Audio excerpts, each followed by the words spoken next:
والجماعة جماعة الحق والهدى والسنة هم السلفيون.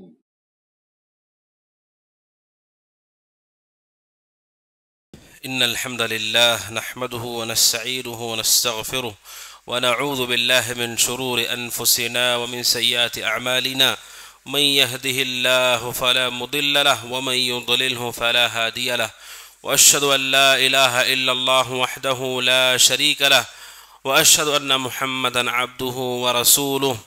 يا أيها الذين آمنوا اتقوا الله حق تقاته ولا تموتن إلا وأنتم مسلمون.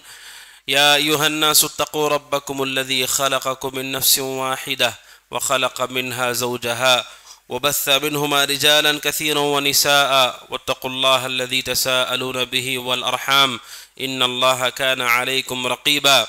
يا أيها الذين آمنوا اتقوا الله وقولوا قولا سديدا يصلح لكم أعمالكم ويغفر لكم ذنوبكم، ومن يطع الله ورسوله فقد فاز فوزا عظيما.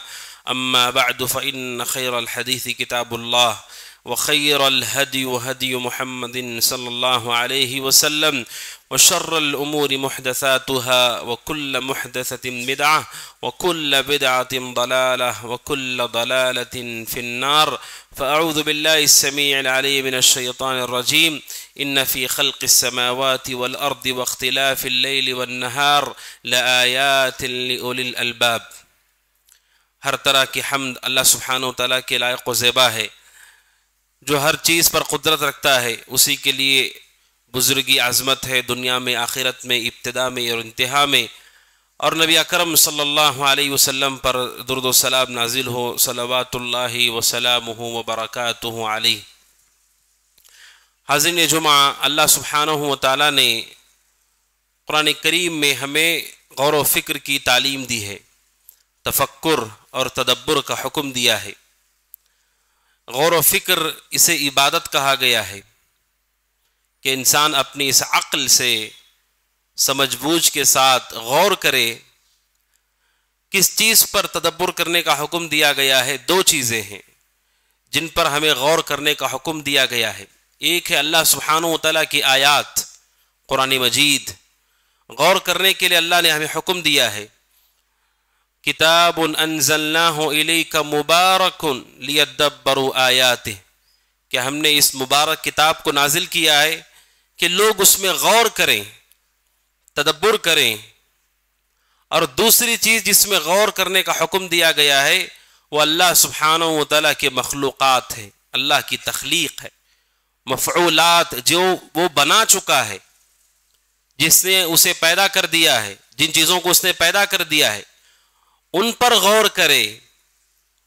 ان دونوں پر غور کرنے کا فائدہ یہ ہوگا کہ ایمان میں اضافہ ہوگا، یقین مضبوط ہوگا دل میں، اور اللہ سبحانہ و تعالیٰ کی معرفت زیادہ سے زیادہ ہوگی.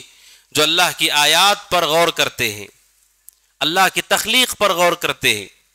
جو آیت کریمہ میں نے پڑھی، اللہ سبحانہ و تعالیٰ کہتا ہے ان فی خلق السماوات والارض، بے شک زمین اور آسمان کا پیدا کرنا، اس کی تخلیق، واختلاف اللیل والنہار، اور دن اور رات کا آنا جانا، رات اور دن کا عدل بدل کر کے آنا جانا. اس میں نشانیاں ہیں ان لوگوں کے لیے جو عقل رکھتے ہیں.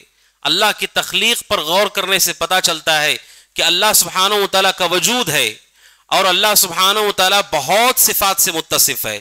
آسمان کو دیکھو، زمین کو دیکھو، جو بھی اس نے بنایا ہے، غور کرنے سے پتہ چلتا ہے کہ جو رب حقیقی رب ہے اس کے پاس بہت علم ہے، بہت طاقتور ہے، بہت حکمت والا ہے، اور بہت باریک بھی ہے، اور اس سے بڑھ کر کوئی علم نہیں رکھتا ہے، اس سے بڑھ کر کوئی طاقت نہیں رکھتا ہے. یہ غور کرنے کا نتیجہ ہے کہ ایمان میں اضافہ ہوتا ہے، یقین میں مضبوطی آتی ہے، اللہ سبحانہ و تعالیٰ کی معرفت حاصل ہوتی ہے. اسی تدبر میں سے یہ بھی ہے اللہ سبحانہ و تعالیٰ موسم کو بدلتا ہے. موسم کی تبدیلی بھی اللہ سبحانہ و تعالیٰ کی تخلیق کا عظیم شاہکار ہے.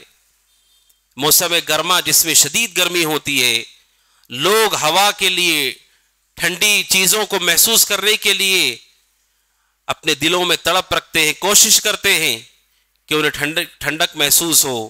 پھر اچانک اللہ سبحانہ و تعالیٰ، یہی زمین و آسمان ہے، یہی شہر ہے، یہی ملک ہیں، ان میں موسم کو بدل دیتا ہے. وہی لوگ جو ٹھنڈی تلاش کرتے تھے اب ٹھنڈی سے بچنا چاہتے ہیں، گرم لباس پہنتے، گھر میں محفوظ ہو جاتے ہیں. وہی جگہ اسی شہر میں اللہ سبحانہ و تعالی ان حالات کو کیسے پلٹتا ہے؟ جس طرح دن اور رات کو وہ پلٹتا ہے اسی طرح موسم کو بھی وہ پلٹتا ہے، اور اس کے علاوہ کوئی اس پر قدرت نہیں رکھتا ہے. لہذا مومن کو چاہیے کہ ان موسم سے عبرت لے کہ اللہ سبحانہ و تعالی ہر چیز پر قدیر ہے، ہر چیز کو وہ کر سکتا ہے. سارے لوگ مل کر کے کیا موسم بدل سکتے ہیں؟ دنیا میں گرمی کا موسم ہو، سارے لوگ کوشش کریں اور ٹھنڈی کا موسم بنا دے، ایسا نہیں ہو سکتا ہے. یہ اللہ سبحانہ و تعالیٰ کا کام ہے، اس کی تخلیق ہے، غور کرنے والی یہ بات ہے. لہٰذا موسم سرما، ٹھنڈی کا موسم، جس موسم سے ہم گزر رہے، ہمیں غور کرنا چاہیے کہ اللہ سبحانہ و تعالیٰ کی یہ تخلیق کا شاہکار ہے. اور اسی کے ساتھ اس ٹھنڈی کے بارے میں ایک اہم بات ہے جو اہل علم کہتے ہیں، وہ یہ ہے کہ ٹھنڈی ہمیں اللہ سبحانہ و تعالیٰ کی یاد دلانے والی ہے کہ اس انسان کس قدر کمزور واقع ہوا ہے، کس قدر کمزور ہے کہ اسی شہر اسی جگہ میں وہ ہوتا ہے، موسم کی تبدیلی اسے پریشان کر دیتی ہے. اگر اللہ سبحانہ و تعالیٰ کی نعمتیں اس کے پاس نہ ہوں وہ ہلاک ہو جائے گا. شدید ٹھنڈی ہے، انسان کے سر پہ چھت نہیں ہے، جسم پر لباس نہیں ہے، کھانے کے لیے گرم کوئی چیز نہیں ہے. اب سوچیے اس کا کیا ہوگا. جب انسان ان موسموں کی تبدیلی کو برداشت نہیں کر سکتا ہے، کیا وہ اللہ سبحانہ و تعالیٰ کی پکڑ کو برداشت کر سکتا ہے؟ کیا وہ اللہ کے عذاب کو برداشت کر سکتا ہے؟ یہ غور کرنے والی بات ہے کہ انسان ہر لمحے اللہ کا محتاج ہے. نبی اکرم صلی اللہ علیہ وسلم کی دعاؤں میں سے دعا تھی، رحمتک ارجو، اے اللہ میں تیری رحمت کی امید کرتا ہوں، فلا تکلنی الی نفسی طرفۃ عین، اے اللہ تو میرے حوالے مجھے لمحے بھر کے لیے بھی مت کرنا. اس لیے کہ ہر لمحے ہمیں اللہ سبحانہ و تعالیٰ کی ضرورت ہے، اس کے بغیر ہماری زندگی کا کوئی تصور نہیں ہے. انسان کی عاجزی، کمزوری معلوم ہوتی ہے. جس اللہ سبحانہ و تعالیٰ کے مقابلے میں انسان زمین پہ کبر کر کے چلتا ہے اور اس کی آیات کا انکار کرتا ہے، وہ اس کے موسم کی تبدیلی کو بھی برداشت نہیں کر سکتا ہے. تو جب وہ غضبناک ہو کر پکڑے گا تو پھر اس کا پکڑنا کتنا خطرناک اور کتنا شدید ہوگا. اور تیسری اہم بات ہے، موسم سرما میں اللہ سبحانہ و تعالیٰ کی نعمتوں کا بھی احساس ہمیں ہوتا ہے کہ جو نعمتیں اللہ سبحانہ و تعالیٰ نے ہمیں دی ہیں، یہ جو لباس ہم پہنتے ہیں، اللہ کی بہت بڑی نعمت ہے. قرآن مجید میں اللہ سبحانہ و تعالیٰ نے بطور احسان اسے ذکر کیا ہے کہ ہم نے تمہیں لباس عطا کیا ہے جو تمہیں محفوظ کرتا ہے، چاہے وہ عام لباس ہو، جنگوں میں پہننے والا لباس ہو. لباس انسان کے عیبوں کو بھی چھپاتا ہے، انسان کو پریشانیوں سے بھی بچاتا ہے، تکلیف سے بھی بچاتا ہے. انسان عیبدار ہے، جسم میں لباس پہن لیا اس کا عیب چھپ گئے. ٹھنڈی کا موسم ہے، گرم لباس پہن لیا، ٹھنڈی تو ہے لیکن اسے وہ محسوس نہیں ہوتی ہے. یہ اللہ سبحانہ و تعالیٰ کی کتنی بڑی نعمت ہے.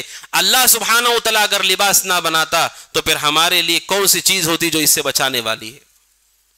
نعمت لباس اور گھر اللہ سبحانہ و تعالیٰ کی کتنی بڑی نعمت ہے. انسان باہر گھومے، ٹھنڈی میں پریشان ہو گیا، آخر کار وہ گھر لوٹ جاتا ہے جس میں اسے گرمی محسوس ہوتی ہے. اللہ نے ہر طرف سے اسے محفوظ کیا ہے. یہ گھر اللہ سبحانہ و تعالیٰ کی بڑی نعمت ہے. لہٰذا اس موسم میں مومن کو چاہیے کہ ان ساری باتوں پر غور کرے اور اللہ سبحانہ و تعالیٰ کی نعمت کا شکر گزار بنے. یہ جو ٹھنڈی کا موسم ہے، ٹھنڈی کیسے آتی ہے، کیوں آتی ہے؟ بخاری مسلم کی روایت ہے، ابو ہریرہ رضی اللہ تعالیٰ کہتے ہیں، اشتکت النار الی ربها فقال یا رب اکل بعدی بعدا. اللہ سبحانہ و تعالیٰ نے جب جہنم کو بنایا، جہنم کو اس قدر خطرناک بنایا گیا ہے اور اس کی جو آگ ہے اتنی بھیانک ہے کہ اللہ سبحانہ و تعالیٰ سے خود جہنم نے کہا، اے میرے رب، اکل بعدی بعدا، میرا ایک حصہ دوسرے حصے کو کھا رہا ہے. آگ کا ایک حصہ دوسرے حصے کو کھا رہا ہے. اس قدر بھیانک جہنم کو بنایا گیا ہے. اس نے خود اللہ سے شکایت کی. اشتکت النار، جہنم نے شکایت کی اللہ سبحانہ و تعالیٰ سے کہ میرا ایک حصہ دوسرے حصے کو کھا جاتا ہے. فجعل لها نفسین، تو اللہ سبحانہ و تعالیٰ اس کی شکایت پر اسے 2 سانس کی اجازت دی. ایک وہ سانس ہے نفس فی الشتاء و نفس فی الصیف، ایک وہ سانس ہے جب موسم گرما میں وہ چھوڑتی ہے اور اس سانس کی وجہ سے دنیا بھر میں گرمی ہو جاتی ہے، موسم گرم ہو جاتا ہے، شدید گرمی پڑتی ہے، اور جب وہ سانس لیتی ہے تو پھر شدید ٹھنڈی ہونے لگتی ہے۔ یہ جہنم کی دو سانس ہیں، یہ گرمی اور یہ سردی، ان دونوں کا تعلق نار جہنم سے ہے، جیسا کہ نبی اکرم صلی اللہ علیہ وسلم نے بیان فرمایا، اور ہم سب کا اس پر ایمان اور یقین ہے، اس میں کوئی ہمیں شک نہیں ہے۔ جس طرح ہم اپنی آنکھوں دیکھی چیز پر یقین رکھتے ہیں، اس سے بڑھ کر ہم اس پر یقین رکھتے ہیں جو پیارے رسول صلی اللہ علیہ وسلم نے بیان فرمایا کہ جو سخت ٹھنڈی ہے یہ جہنم کی سانس ہے، جس کی وجہ سے دنیا اس قدر سخت ٹھنڈی کو محسوس کرتی ہے۔ ان دونوں کا تعلق جہنم سے اللہ نے رکھا ہے، لہٰذا مومن اللہ سے جہنم کی پناہ مانگے کہ اللہ تبارک و تعالی ہمیں نار جہنم سے بچائے، کہ جب اس کی سانس ایسی ہے تو خود اسے اللہ سبحانہ و تعالی نے کیسے بنایا ہے، لہٰذا ہر شخص اللہ سے نار جہنم کی پناہ مانگے۔ نعوذ باللہ من النار، اللہ سبحانہ و تعالی سے ہم نار جہنم سے پناہ مانگتے ہیں۔ اور یہ جو موسم سرما ہے، ٹھنڈی کا موسم ہے، اس موسم میں ہم سب جانتے ہیں انسان موسم گرما کے مقابلے میں اذیت محسوس کرتا ہے، اسے لباس کی ضرورت ہے، ایسے سامان کی ضرورت ہے جو اسے گرم رکھ سکے، جس میں وہ بیماری سے محفوظ رہ سکے۔ اس موسم سے متعلق حضرت عمر بن خطاب رضی اللہ عنہ سے روایت منقول ہے، ابن رجب رحمۃ اللہ علیہ نقل کیا ہے کہ جب بھی ٹھنڈی کا موسم آتا حضرت عمر بن خطاب رضی اللہ عنہ اپنے عاملوں کو، جو ملکوں کے شہروں کے ذمہ دار تھے، انہیں خط لکھا کرتے تھے اور کہتے تھے ان الشتاء قد حضر، کہ جان لو کہ ٹھنڈی کا موسم آ گیا ہے، اور کہتے فتأہبوا لہ اہبتہ، اور کہتے تھے کہ اپنے رعایا کو، اپنے لوگوں کو حکم دو کہ وہ اس ٹھنڈی سے مقابلے کے لیے تیاری کر لیں، گرم لباس پہنے، موزے پہنے، صوف اون کا استعمال کریں۔ حضرت عمر بن خطاب رضی اللہ عنہ اپنی رعایا کو پیغام بھجواتے تھے اور کہتے تھے کہ سردی کا یہ معاملہ گرمی کے مقابلے میں، کہ سردی جلدی لگ جاتی ہے لیکن آسانی سے نہیں جاتی ہے، موسم گرما کے مقابلے میں سردی میں لوگ زیادہ بیمار ہوتے ہیں کیونکہ لگتی آسانی سے، جلدی سے وہ نہیں جاتی۔ اسے عمر بن خطاب رضی اللہ عنہ اپنی رعایا کی فکر کرتے ہوئے لوگوں کو اس بات کی تعلیم دیتے تھے، لہٰذا ہم سب کی بھی ذمہ داری ہے اس ٹھنڈی کے موسم میں عمر بن خطاب رضی اللہ عنہ کی اس بات کو ہم یاد کریں، اس کے لیے تیاری کریں خود بھی، اور دوسروں کے لیے بھی آسانی پیدا کریں، دوسروں کو بھی تنبیہ کریں۔ کیوں؟ کیونکہ انسان کا احتیاط اس کے علاج سے بہتر ہے۔ بیماری سے پہلے احتیاط، بیماری آنے کے بعد علاج کروانے سے بہتر ہے۔ عمر بن خطاب رضی اللہ عنہ پہلے ہی احتیاط کرنے کا حکم دیتے ہیں کہ اس کی تیاری کرو، اچھا لباس، گرم لباس پہنو تاکہ تم محفوظ رہ سکو۔ اور اس ٹھنڈی کے موسم کو سلف صالحین سب سے زیادہ پسند کیا کرتے تھے۔ اس موسم کو سلف کہتے تھے ربیع المؤمن، یہ مومن کی بہار کا موسم ہے، موسم سرما مومن کی بہار کا موسم ہے۔ حضرت عبداللہ بن مسعود رضی اللہ عنہ سے متعلق ہے کہ جب سردی کا موسم آتا تو وہ کہتے تھے کہ مرحبا ہو اس ٹھنڈی کے موسم کے لیے جس میں اللہ سبحانہ و تعالیٰ برکتیں نازل کرتا ہے، اس طرح اللہ نے برکت رکھی ہے کہ اس میں دن مختصر ہو جاتا ہے اور رات طویل ہو جاتی ہے، اور دن ہوتا بھی ہے تو ٹھنڈا ہوتا ہے، جس میں انسان کے لیے عبادت میں بڑی آسانیاں ہیں۔ دن مختصر ہے، جو لوگ رمضان کے روزوں کی قضا جن پہ باقی ہے، اس سے اچھا موسم ان کے لیے نہیں ہے قضا کرنے کے لیے، خواتین کے لیے اس سے اچھا موسم نہیں ہے، دن بہت مختصر ہے اور دن ٹھنڈا بھی ہے، پیاس کی شدت کی بھی کوئی پریشانی نہیں۔ اور سلف صالح اس لیے بھی اسے پسند کرتے تھے کہ اس کی رات لمبی ہے کہ اس میں آپ نیند بھی پورا کر سکتے ہیں اور قیام اللیل بھی کر سکتے ہیں، تہجد بھی آپ پڑھ سکتے ہیں، آپ تہجد پڑھیں، رات کو نیند بھی پوری کر سکتے ہیں کیونکہ رات بہت طویل ہے، دن بہت مختصر ہے۔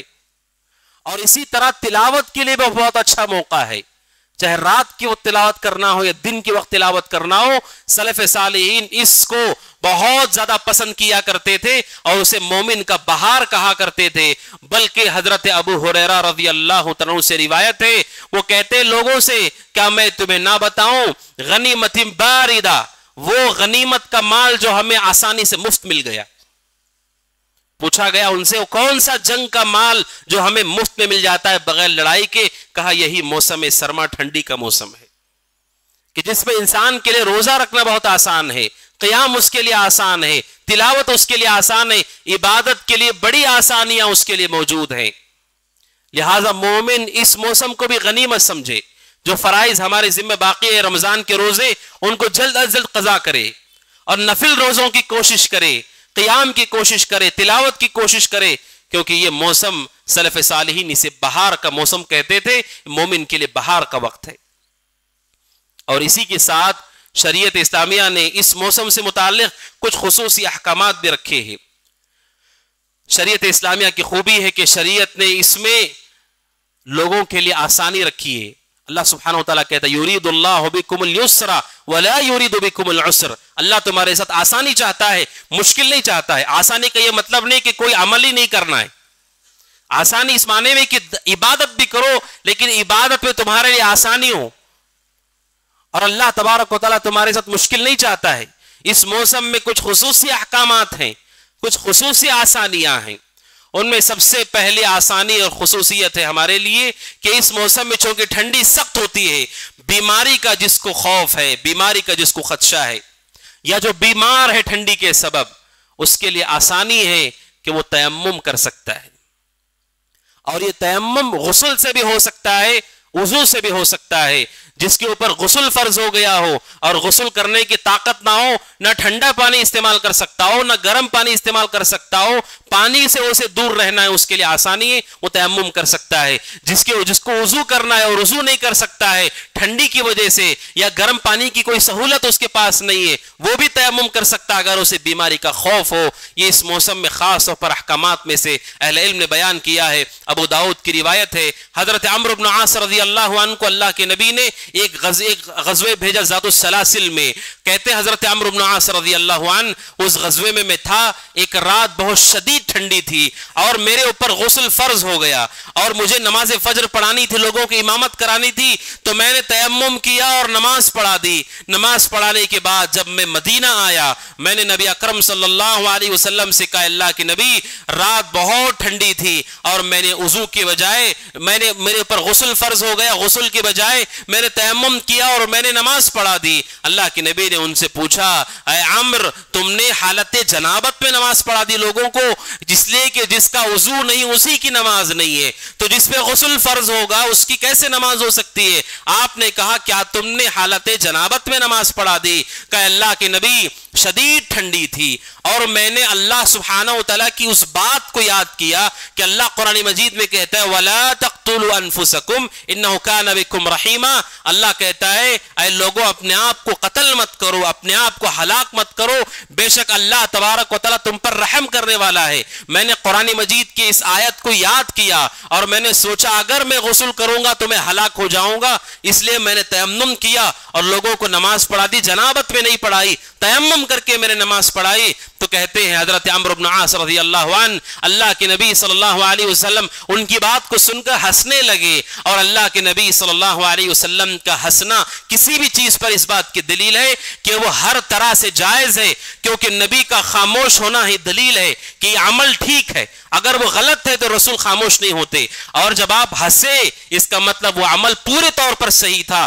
اور ان کا جو اجتہاد تھا، انہوں نے جو قرآن مجید کو سمجھا تھا وہ سمجھ بھی بالکل درست تھی کہ صحابی کو یہ نہیں معلوم تھا کہ غسل فرض ہونے کے بعد اگر غسل نہ کر سکو تو تیمم کر سکتے ہو، اس کا علم حضرت عمرو بن عاص کو نہیں تھا۔ انہوں نے قرآن مجید کی آیت کو سامنے رکھ کر اجتہاد کیا، اور اجتہاد اتنا مبارک تھا وہ اور اتنا درست تھا کہ اللہ کے نبی ہنسنے لگے ان کی اس بات پر، یعنی تم نے صحیح سوچا، اللہ سبحانہ وتعالیٰ نے ہمیں منع کیا ہے اپنے آپ کو قتل کرنے سے، اپنے آپ کو ہلاک کرنے سے، لہذا غسل فرض ہو گیا۔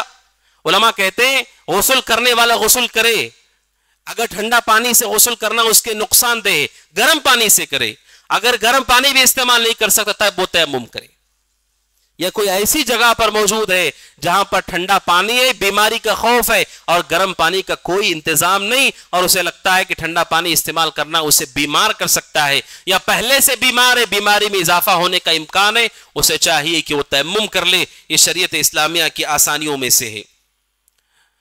اور دوسری آسانی اس موسم میں خصوصی طور پر وہ آسانی ہے مسح الخفین، کہ انسان جو موزے پہنتا ہے، ساکس پہنتا ہے، اس پر وہ مسح کر سکتا ہے۔ حضرت عمر رضی اللہ عنہ اس موسم میں لوگوں کو کہتے تھے کہ وہ ساکس پہنے، موزے پہنے، اس پر مسح کرنا بھی شریعت کی آسانیوں میں سے ہے۔ شریعت یہ کہتی ہے کہ اگر کوئی شخص وضو کر کے پیروں کو دھل کے ساکس پہن لیتا ہے، پہننے کے بعد وہ اس کے بعد جب وضو کرے گا اس پر مسح کر سکتا ہے۔ کتنے دنوں تک کر سکتا ہے، اس کا کیا طریقہ ہے؟ حضرت عائشہ رضی اللہ عنہا کے پاس صحیح مسلم کی حدیث ہے، شریح ابن ہانی رحمت اللہ علیہ جو کہ تابعی ہیں، وہ حضرت عائشہ رضی اللہ عنہا سے سوال کرتے ہیں کہ ساکس پر موزے پہ کیسے مسح کرنا چاہیے۔ حضرت عائشہ رضی اللہ عنہا نے کہا علی بن ابی طالب، کہا کہ مجھ سے نہیں، حضرت علی بن ابی طالب سے جا کے پوچھو، علی بن ابی طالب سے جا کے پوچھو، کیونکہ وہ رسول اکرم صلی اللہ علیہ وسلم کے ساتھ سفر میں ہوا کرتے تھے۔ صحیح مسلم کی حدیث ہے، حضرت عائشہ رضی اللہ عنہا نے ایک تابعی کو خود جواب نہیں دیا بلکہ حضرت علی کے پاس بھیج دیا رضی اللہ تعالیٰ عنہ۔ یہ حضرت عائشہ رضی اللہ تعالیٰ کے اچھے اخلاق ہیں، ان کا تقوی اور ورع ہے، جو گھر کے امور ہیں انہوں نے امت تک نقل کر دیے، اور بقیہ امور جو سفر سے متعلق ہیں، باہر سے متعلق ہیں، کہا جاؤ حضرت علی سے پوچھ لو، کیونکہ وہ رسول کے ساتھ سفر میں ہوا کرتے تھے۔ اور وہیں پر ان لوگوں کا بھی جواب اس حدیث میں ہے جنہوں نے یہ کہا کہ آل بیت اور صحابہ نعوذ باللہ آپس میں دشمن تھے، اور حضرت عائشہ رضی اللہ عنہا کے بارے میں خصوصی طور پر یہ بات مشہور کر دی گئی کہ حضرت عائشہ اور حضرت علی رضی اللہ عنہما کے درمیان کوئی مسائل میں اختلاف تھا، پریشانیاں تھی، اس طرح سے کہ ایک دوسرے کے اندر بغض تھا۔ آپ سوچئے اگر کوئی عورت کسی سے بغض رکھتی ہے اور اسے ناپسند کرتی ہے اور ان کے خلاف لوگوں کو بھڑکاتی ہے، کیا وہ خود لوگوں کو کہے کہ جا کے ان سے علم حاصل کرو؟ یہ جھوٹ اور فریب ہے، اتہام ہے حضرت عائشہ رضی اللہ عنہا پہ۔ وہ لوگوں سے کہتے ہیں جاؤ علی بن ابی طالب سے پوچھو۔ حضرت شریح بن ہانی کہتے ہیں میں حضرت علی بن ابی طالب کے پاس آیا اور میں نے کہا جو ساکس پر موزے پہ مسح کرنا ہے کب تک کرنا ہے، کتنی اس کی مدت ہے؟ حضرت علی رضی اللہ عنہ نے جواب دیتے ہوئے کہا کہ ہم نبی اکرم صلی اللہ علیہ وسلم کے ساتھ سفر کے موقع پہ ساکس پہنتے تھے، موزے پہنتے تھے۔ اللہ کے نبی علیہ السلام نے فرمایا جو مسافر ہو، جو سفر کی حالت میں ہو، 3 دن 3 رات تک وہ مسح کر سکتا ہے، اور جو شخص شہر میں مقیم ہو، شہر میں موجود ہو، 1 دن اور 1 رات تک وہ مسح کر سکتا ہے، 24 گھنٹے تک وہ مسح کر سکتا ہے۔ لہٰذا مسح کا یہ طریقہ ہے کہ انسان پہلے وضو کر لے، پیروں کو دھل لے، ساکس پہن لے، اس کے بعد وہ جب وضو کرے گا تو اسے ساکس نکالنے کی ضرورت نہیں، اس پر وہ مسح کر سکتا ہے۔ کتنی دیر تک کر سکتا ہے؟ کہا یوم و لیلہ، 1 دن اور 1 رات، 24 گھنٹے تک وہ اس پر مسح کر سکتا ہے۔ اور مسافروں کے لیے کہا 3 دن اور 3 رات تک اس پر وہ مسح کر سکتا ہے۔ یہ شریعت اسلامیہ کی آسانی ہے۔ بخاری مسلم کی حدیث ہے، بخاری میں کئی جگہ اور صحیح مسلم میں اس تفصیل کے ساتھ ہے۔ مغیرہ بن شعبہ رضی اللہ عنہ کہتے غزوہ تبوک سے واپسی کی یہ بات تھی، رات کا وقت تھا، نبی اکرم صلی اللہ علیہ وسلم جاگے اور اللہ کے نبی قضاء حاجت کے لیے گئے، دور چلے گئے۔ قضاء حاجت کے بعد اللہ کے نبی آئے اور آپ نے حضرت مغیرہ سے کہا کہ آپ کے پاس پانی ہے؟ حضرت مغیرہ نے کہا اللہ کے نبی میرے پاس تھوڑا سا پانی ہے، اور میں نے اللہ کے نبی کو پانی دیا، آپ نے وضو کیا، جب آپ نے ہاتھ کو دھویا، آپ نے کلی کیا، چہرے کو دھویا، لیکن آپ ہاتھ دھونا چاہتے تھے، آپ کے جبے کی آستین بہت تنگ تھی، اللہ کے نبی اس کو اٹھا نہیں پا رہے تھے، تو آپ نے جبے میں سے اپنا ہاتھ باہر نکالا، جبے کو کندھے پر ڈال لیا اور آپ نے اپنے ہاتھوں کو دھویا، یعنی آپ نے وضو کیا۔ حضرت مغیرہ یہ کہنا چاہتے ہیں آپ نے پورا وضو کیا، ہاتھ باہر نہیں نکال رہے تھے، آپ نے آستین کو ہی باہر کر دیا اور آپ نے پورا وضو کیا۔ جب پیر دھلنے کی باری آئی، حضرت مغیرہ کہتے ہیں فاہویت، میں اللہ کے نبی کے پیروں کے پاس جھکا تاکہ آپ کے ساکس میں نکال دوں، تاکہ آپ کے موزے میں نکال دوں، تاکہ جیسے آپ نے ہاتھ دھویا ہے پیر بھی دھو لیں۔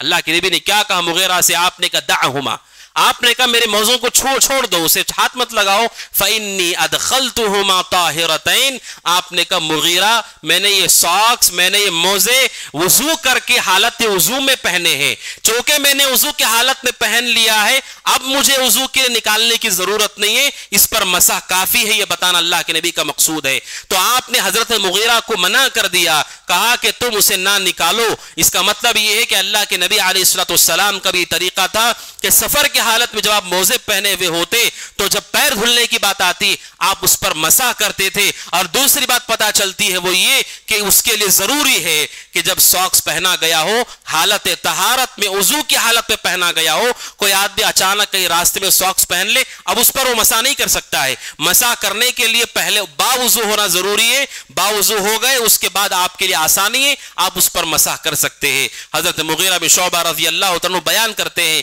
اسی موقع سے کہ تاخیر ہو گئی, میں اور اللہ کے نبی گئے, سفر کی بات تھی, صحابہ کرام رضوان اللہ تعالی علیہ مجمعین جماعت کھڑی ہو گئی اور صحابہ نے حضرت عبد الرحمن بن عوف کو رضی اللہ عنہ نماز پڑھانے کے لیے آگے بڑھا دیا. حضرت عبد الرحمن بن عوف رضی اللہ عنہ نماز پڑھا رہے تھے, ایک رکعت ہو گئی, اس کے بعد اللہ کے نبی اور حضرت مغیرہ آئے, اور یہ بالکل شاذ بالکل نادر واقعہ ہے, آپ کی زندگی میں ایسا بار بار نہیں ہوا ہے کہ جب حضرت اللہ کے نبی آئے ایک رکعت ہو گئی تھی. اللہ کے نبی علیہ الصلوۃ والسلام کے آنے کو محسوس کر کے حضرت مغیرہ نے چاہا کہ عبد الرحمن بن عوف کو روک دے نماز پڑھانے سے, لیکن اللہ کے نبی کے اشارے پر وہ بھی کھڑے ہو گئے اور انہوں نے اور جو رکعت مل گئی اس رکعت کو پڑھ لیا. اور نماز کے ہو جانے کے بعد اللہ کے نبی اس ایک رکعت کو دہرانے کے لیے کھڑے ہوئے, اور جب مسلمانوں نے سلام پھیر کر کے دیکھا کہ رسول اکرم صلی اللہ علیہ وسلم وہاں پر موجود ہیں, سارے کے سارے لوگ ڈر گئے, سارے کے سارے لوگ گھبرا گئے کہ رسول اکرم صلی اللہ علیہ وسلم موجود ہے.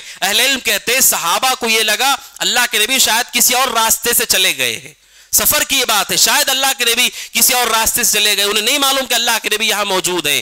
لہٰذا جب سلام پھیرا تو سب کے سب گھبرا گئے اور پورے مجمع سے لوگوں کی بھیڑ سے سبحان اللہ کی آواز آنے لگی کہ رسول موجود ہیں, اور عبد الرحمن بن عوف نے نماز پڑھا دی. اللہ کے نبی علیہ السلام نے ایک رکعت کو مکمل کیا اور سلام پھیرنے کے بعد آپ نے مسلمانوں سے کہا گھبرانے کی کوئی بات نہیں, احسنتم, تم لوگوں نے اچھا کام کیا, اصبتم, تم نے بالکل درست کام کیا.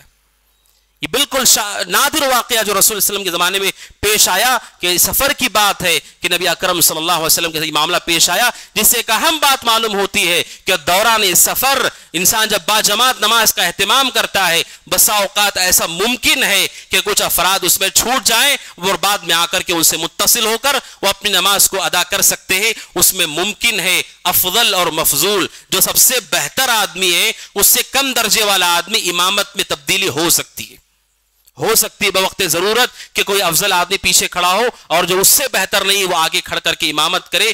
بعض دفعہ ضرورت کے وقت ایسا ہو سکتا ہے, اس حدیث سے اہل علم نے ذکر کیا. تو حدیث سے جو مقصود ہے وہ یہ ہے کہ اللہ کے نبی نے حضرت مغیرہ بن شعبہ کو رضی اللہ عنہ ساکس نکالنے سے منع کر دیا, اس لیے کہ اللہ کے نبی علیہ الصلوۃ والسلام نے اس پر مسح کر لیا. اور مسح کے سلسلے میں اہل علم نے یہ بات بھی بیان کی ہے کہ جو ساکس ہیں, جو موزے ہیں, وہ چمڑے کے بھی ہو سکتے ہیں, کپڑے اون کے بھی ہو سکتے ہیں. ہمارے ہاں یہ مسئلہ مشہور ہے, جو چمڑے کے ساکس ہیں اس پر آپ مسح کریں, سارے مسلمان مانتے ہیں. لیکن جب آپ اون کے ساکس یا روئی کے ساکس پہ مسح کی بات آئے, کپڑے کے ساکس پہ مسح کی بات آئے, اسے کہتے ہیں کہ یہ جائز نہیں ہے. جبکہ ابن قیم رحمۃ اللہ علیہ نے تہذیب السنن میں 13 صحابہ کا نام ذکر کیا ہے جنہوں نے اسے صحیح قرار دیا کہ صرف جوتے کے جو صرف چمڑے کے ساکس ہیں اس پر نہیں, کپڑے کے جو ساکس ہیں یا اون کے روئی کی جو ساکس ہیں اس پہ بھی آپ مسح کر سکتے ہیں, چمڑے کے ہونا ضروری نہیں ہے. 13 صحابہ کے نام ذکر کیے ہیں اور ان صحابہ میں بڑے بڑے صحابہ شامل ہیں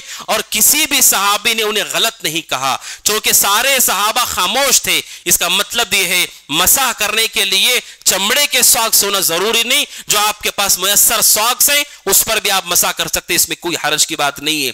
اور اسی کے ساتھ موسم سرما کے احکامات میں ایک غلطی جس کی طرف اہل علم نے تنبیہ کی ہے وہ یہ کہ پانی کے ٹھنڈے ہونے کے سبب انسان اچھی طرح وضو نہیں کرتا ہے, اچھی طرح غسل نہیں کرتا ہے. یہ جائز نہیں ہے. اگر آپ کو بیماری کا خدشہ نہیں, آپ اچھی طرح وضو کریں, جسم کا کوئی حصہ نہ چھوٹے. نبی اکرم صلی اللہ علیہ وسلم سے متعلق بخاری کی روایت ہے کہ اللہ کے نبی علیہ السلام ایک مرتبہ نماز پڑھانے کے لیے کھڑے ہو رہے تھے. آپ نے کچھ صحابہ کو دیکھا جو جلدی جلدی وضو کر رہے, اور ان کی جو ایڑیاں تھیں, ایڑیوں کے پاس آپ نے چمک کو دیکھا. چمک رہا ہے اس کا مطلب وہاں تک پانی نہیں پہنچا, پانی پہنچ گیا وہ حصہ نہیں چمکے گا. آپ نے دیکھا سوکھی جگہ چمک رہی ہے ایڑیوں کے پاس, تو آپ نے آواز کو زور سے بلند کر کے کہا ویل للاعقاب من النار.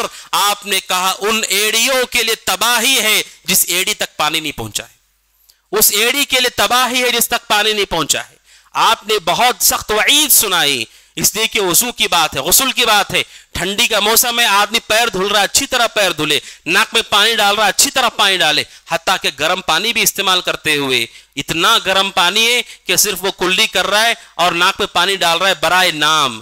بعض لوگ ہاتھ میں پانی لیتے، گرم پانی ہے، صرف ناک پہ مسا کر لیا اور سمجھتے وضو ہو گیا. مسا کرنے سے وضو نہیں ہوتا ہے، ناک پر مسا کرنے سے وضو نہیں ہوتا ہے. ناک میں پانی داخل کرو، اسے باہر کرو، یہ وضو کا صحیح طریقہ ہے. اتنا بھی گرم پانی نہ ہو کہ آپ ٹھیک طریقے سے وضو نہیں کر پا رہے. اور یہ ٹھنڈا پانی بھی ہے، آپ وضو کر رہے ہیں، اچھی طرح وضو کریں، اس کی فضیلت بھی ہے. جہاں کمی کرنے پر گناہ ہے، وہیں پر مکمل کرنے پر فضیلت بھی ہے. صحیح مسلم کی حدیث ہے، ابو ہریرہ رضی اللہ عنہ کہتے ہیں نبی اکرم صلی اللہ علیہ وسلم نے فرمایا الا ادلکم علی ما یمحو اللہ بہ الخطایا ویرفع بہ الدرجات. آپ نے کہا کیا میں تمہیں نہ بتاؤں وہ چیزیں جن کے ذریعے سے اللہ درجوں کو بلند کرتا ہے، گناہوں کو معاف کرتا ہے. صحابہ نے کہا اللہ کے نبی ضرور بتائے وہ کون سی چیزیں ہیں جس سے گناہ معاف ہوتے ہیں، درجات بلند ہوتے ہیں. آپ نے کہا اسباغ الوضوء علی المکارہ. آپ نے کہا ناپسندیدگی کے باوجود اچھی طرح پوری طرح وضو کرنا، اسباغ الوضوء علی المکارہ. اور جو مغیرہ بن شعبہ کی حدیث میں نے بیان کی سفر کی حالت میں، اس میں انہوں نے صراحت کی کہ اللہ کے نبی نے ساکس کو چھوڑ کر جتنے حصوں کو آپ نے دھویا تھا، کہتے پوری طرح آپ نے مکمل اسباغ کے ساتھ وضو کیا تھا. سفر میں بھی آپ کا ایسے ہی وضو تھا. آپ نے کہا جو یہ چاہتا ہو کہ اللہ اس کے گناہوں کو معاف کرے، درجات کو بلند کرے، ناپسند ہو، ٹھنڈا پانی ہو، اگر بیماری کا خوف نہیں، اچھی طرح وضو کرو. بلکہ صحیح مسلم سنن ترمذی کی حدیث ہے، عبداللہ بن عباس کہتے ہیں رضی اللہ تعالیٰ عنہما، یہ عمل اللہ سبحانہ وتعالیٰ کو بہت پسندیدہ ہے کہ لوگ ناپسندیدگی کے باوجود اچھی طرح وضو کرے. عبداللہ بن عباس کہتے ہیں رضی اللہ تعالیٰ عنہما، اللہ کے نبی نے فرمایا اللہ نے اللہ کے رسول سے پوچھا، اللہ سبحانہ وتعالیٰ رسول سے پوچھا فیما یختصم الملأ الاعلی، اے محمد بتائیے کہ جو مقرب فرشتے ہیں اللہ کے سب سے قریبی فرشتے ہیں، وہ کس بات پر آپس میں بحث کر رہے ہیں، کس بات پر وہ اہل ایمان پر رش کر رہے ہیں. اللہ کے نبی بتائیے. اسی حدیث کے آخر میں ہے نبی اکرم صلی اللہ علیہ وسلم بیان فرمایا جس بات پر فرشتے آپس میں گفتگو کر رہے ہیں کہ جن سے اللہ درجات کو بلند کرتا ہے، جس پر فرشتے رش کر رہے ہیں، جن باتوں کو اللہ سبحانہ وتعالیٰ پسند کرتا ہے، ان میں سے ایک بات وہ بھی ہے اسباغ الوضوء علی المکارہ، ناپسندیدگی کے باوجود انسان اچھی طرح مکمل وضو کرے.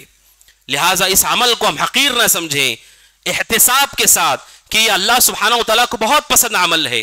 اللہ سبحانہ وتعالیٰ کی مقرب فرشتے اس عمل کے بارے میں آپس میں گفتگو کر رہے ہیں، یہ اللہ کے نبی صلی اللہ علیہ وسلم کو خبر دی گئی. لہٰذا ٹھنڈی کے موسم میں بالخصوص اس کا ہم خیال کریں خصوصی طور پر. اسی طرح ٹھنڈی کے موسم کے حوالے سے ایک اہم بات ہے، وہ یہ جو غلطی ہے وہ یہ کہ انسان زمانے کو برا نہ کہے، موسم کو برا نہ کہے. اللہ کے نبی فرماتے علیہ الصلوۃ والسلام، بخاری کی حدیث ہے، اللہ تبارک و تعالیٰ کہتا ہے یؤذنی ابن آدم ویسب الدہر وانا الدہر اقلب اللیل والنہار. اللہ سبحانہ و تعالیٰ کہتا ہے کہ ابن آدم مجھے گالی دیتا ہے، اذیت پہنچاتا ہے اور مجھے گالی دیتا ہے. کیا گالی دیتا ہے؟ یسب الدہر، زمانے کو گالی دیتا ہے. وَأَنَا الدَّهْرُ، میں ہی زمانہ ہوں. وَقَلِّبُ اللَّيْلَ وَالنَّهَارِ، دن اور رات کو میں ہی پلٹتا ہوں. لہٰذا سخت ٹھنڈی کیوں نہ ہو، سخت گرمی کیوں نہ ہو، انسان کبھی موسم کو، کبھی انسان زمانے کو برا نہ کہے. وہ برا نہیں ہے، اللہ سبحانہ و تعالیٰ کی وہ تخلیق ہے. برا ہے تو انسان کا اپنا عمل ہے، انسان کے اپنے گناہ برے ہیں. سارے لوگ زمانے کو برا کہہ رہے اور کوئی اپنے کردار کو نہیں دیکھ رہا ہے. ہمیں جیسے لوگوں سے سماج بنتا ہے، ملک بنتا ہے، معاشرہ بنتا ہے، ہمیں لوگ نافرمان گنہگار ہے اور کہہ رہے زمانہ بہت خراب ہے. زمانہ خراب نہیں ہوتا ہے، لوگ اللہ سبحانہ و تعالیٰ کی نافرمانی کرتے ہیں، یہ بری بات ہے. زمانہ برا نہیں ہے، وہی سورج ہے، وہی چاند ہے، وہی پہاڑ ہے، وہی ہوائیں ہیں، وہی موسم ہے جو قدیم زمانے سے چلا آ رہا ہے. زمانہ برا نہیں ہوتا ہے. لہٰذا مومن کو چاہیے کہ وہ زمانے کو گالی نہ دے. اور آخری بات ہے وہ یہ، اس موسم میں اہل علم میں خاص بات جو ذکر کی ہے وہ یہ کہ محتاجین، مساکین، مجبور لوگوں کا ہم خاص خیال کریں اس ٹھنڈی کے موسم میں، جن کے پاس گرمی کے لباس موجود نہیں، جن کے گھروں میں گرم بستر موجود نہیں، ان کا خصوصی خیال کریں. یہ صدقہ و خیرات کا اہم ترین موقع ہے. آپ جان جانتے ہیں ہمارے سماج میں ہمارے آس پاس ایسے لوگ بھی ہیں جو ٹھنڈی کے موسم میں باہر گھومتے نظر آ رہے ہیں, ان کے پاس ایسا گرم لباس نہیں جو انہیں ٹھنڈی سے محفوظ رکھ سکے. صدقہ و خیرات کی بہترین شکل ہے اس موسم سرما میں آپ خیال کریں ان غریب رشتہ داروں کا, محتاج فقراء کا, اپنے اڑوس پڑوس اپنے متعلقین میں گرم لباس گرم بستر کا انتظام کریں. بعض سلف سے متعلق ہے کہ جب سردی کا ٹھنڈی کا موسم آتا 1000 لوگوں کو وہ گرم لباس دیتے تھے, 1000 لوگوں کو گرم لباس دیتے تھے. اور امام لیث رحمۃ اللہ علیہ کے بارے میں اب سوچو سلف صالحین کے اندر خیر خواہی کا کیسا جذبہ ہوتا تھا. امام لیث رحمۃ اللہ علیہ کے بارے میں کہ سردی کے موسم میں خاص پکوان اپنے گھر میں پکواتے تھے جو کہ شہد اور دودھ سے بنا ہوا ہوتا تھا اس زمانے میں, جس سے ٹھنڈی کے موسم میں, چونکہ عرب کی ٹھنڈی بھی بڑی سخت ہوتی ہے, اس غذا سے انسان کے جسم کو گرمی محسوس ہوتی ہے. امام لیث رحمۃ اللہ علیہ اپنے گھر میں وہ غذا بنواتے تھے اور مسلمانوں میں اسے تقسیم کرتے, مسلمانوں کو کھلاتے تھے.